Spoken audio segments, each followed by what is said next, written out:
it's time to do the next few pages in our name workbook, okay? I want you to get it out. You're going to look for this page.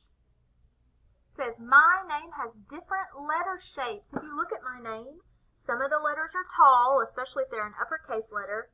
Some are short, but then there's some lowercase letters that are tall, like T. So you see some go all the way up, some are short letters, and some, I don't have any but on my name, but some people have letters in their name that come down below. They kind of have a tail on them. So on this page, all I want you to do is just color in the different boxes with different colors for the different letter shapes in your name. And then you're going to turn to the next page, and you're going to write your name. Let me get my pen here. In those boxes. So you know if it's a tall box, it's a letter that needs to go all the way up to the top. They put a box here for the period in Mrs. Then my B is a tall letter, but my U and my R are short. My lowercase t is a tall letter, and my O and my N are short.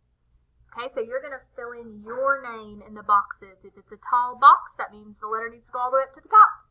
If it's a short box, it needs to stay small. All right, so just do those 2 pages, and that's all for your name today.